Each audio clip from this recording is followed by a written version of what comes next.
A praça é do povo, a praça é do povo como o Senhor é do povo. É antro onde a liberdade cria águas e em seu calor. Eu passo a palavra agora ao professor Paulo, para que inicie esse debate. Boa noite a todos. Inicialmente, eu gostaria de cumprimentar o Rotary por essa iniciativa. Acho que são ações como essas que fazem com que a gente construa uma cidade melhor. Nosso tema é o fechamento da Avenida Paulista. Eu não preparei uma conferência, não sou um especialista no assunto de tráfego. Eu sou arquiteto urbanista e sou uma pessoa que gosta da cidade, né, particularmente São Paulo. Eu acho que a primeira coisa que se coloca é as razões que levam ao fechamento de uma via tão importante como essa na cidade de São Paulo. Eu acho que, antes de mais nada, estudos técnicos devem ser formulados quanto ao tráfego, porque é uma via importante de ligação. Não tenho elementos para justificar o acerto ou o erro de uma iniciativa como essa.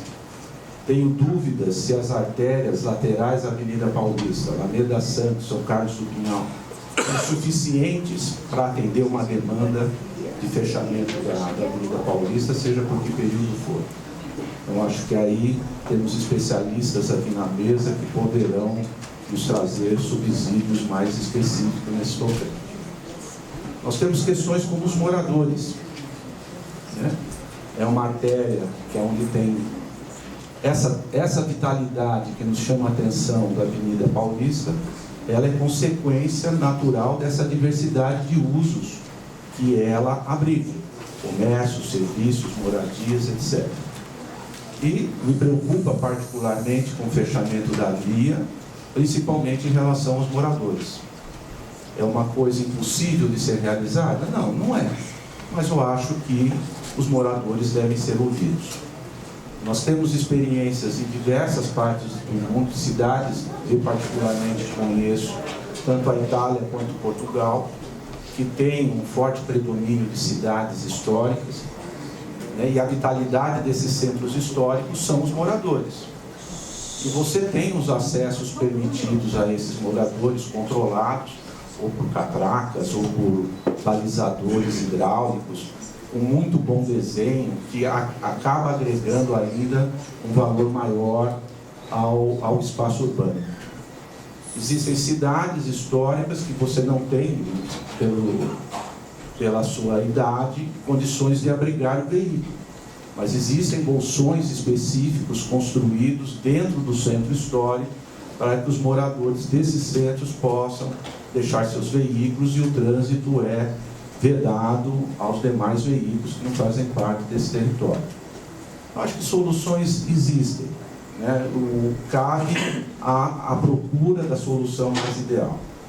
Estava conversando com o Breno aqui na chegada, tive contato essa semana, nós estávamos realizando na Faculdade de Arquitetura um processo de contratação de docentes de uma determinada disciplina, e onde um dos candidatos apresentou um caso de uma cidadezinha na França, Bordeaux, onde foi realizado um concurso internacional patrocinado pela prefeitura, no sentido de embelezamento, de requalificação de uma determinada praça. Uma das equipes, que depois passou a ser a equipe vencedora, ouviu por bem consultar os moradores dessa praça, que usufruíam diretamente dessa praça.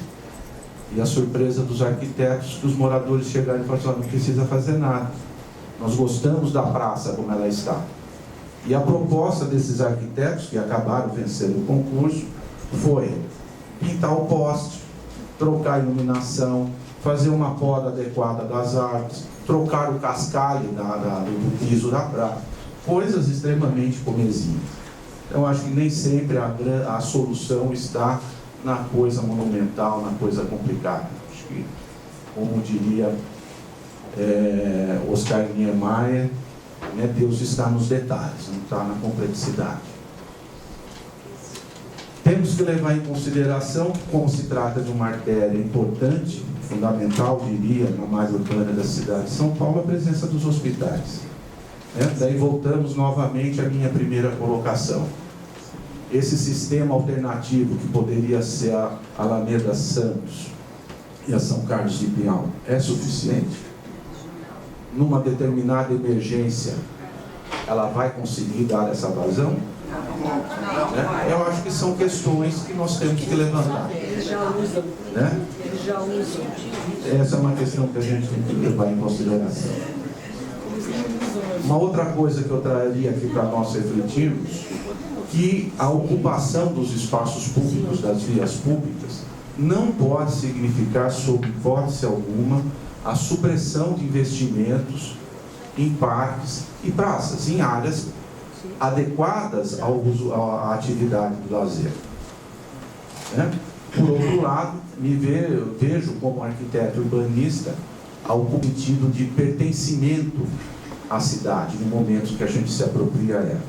Mas isso tem que ser feito de modo adequado, de modo planejado, de modo estudado, e não num empirismo, numa força de vontade, sei lá de quem, uma atitude assim que pode trazer consequências bastante graves. Colocaria também o meu trajeto diário da cidade de São Paulo é pelo corredor da Rebouças e Consolação. Eu moro no Pinheiros e trabalho no Mackenzie. Então esse é o meu cotidiano de ônibus. E hoje eu peguei o ônibus e vim para cá. E vi uma situação, vim pensando no que eu poderia transmitir a vocês. E vi 3 casos bastante interessantes que são músicos. Eu estava dentro do ônibus e passei do trajeto da Consolação até aqui por 3 pequenos grupos musicais, tocando seus instrumentos, cantando, que me deu um sentimento de civilidade bastante interessante. É uma exposição de pinturas, de artesanatos, etc. Eu acho que é essa apropriação. A mesma coisa com os bares, com os restaurantes, o pessoal saindo dos serviços, se aglomerando, trocando ideias, se convivendo. Eu acho que esse é um espaço adequado. Traz problemas? Não tenha dúvida. No momento que a gente junta as pessoas, sempre a gente vai ter. Mas eu acho que tem possibilidades de uma convivência harmônica. Eu acho que é pior sempre. Um espaço pobre, um espaço cinza, onde não há vitalidade, não há vida. Eu acho que essa é uma questão fundamental. E acabaria dizendo, no hino nacional apresentado, vieram algumas imagens que eu tive a oportunidade de conhecer recentemente, por exemplo, a Cataratas do Iguaçu, dentro de um Parque Nacional do Iguaçu. O que me chamou a atenção? A qualidade dos serviços prestados. É coisa do primeiro mundo. O atendimento aos turistas, a infraestrutura disponibilizada, a vazão que se dá para a visita ao parque pelos transportes coletivos, etc, etc. Fantástico. Se nós conseguimos fazer isso, nós temos condição plena de resolvermos adequadamente também essa questão da Avenida Paulista. Questões, por exemplo, que eu vejo como um certo paradoxo, uma certa contradição. Por que o espaço da Paulista é tão interessante? Se nós olharmos, eu já tive a oportunidade de fazer um estudo dessa natureza muitos anos atrás, a arquitetura dos edifícios não são aquela coisa que a gente imagina. Na hora que você faz um olhar bastante cuidadoso, atento, tem coisas horríveis, Mas o porquê ainda ela nos chama a atenção, ela é tida como cartão postal da cidade de São Paulo?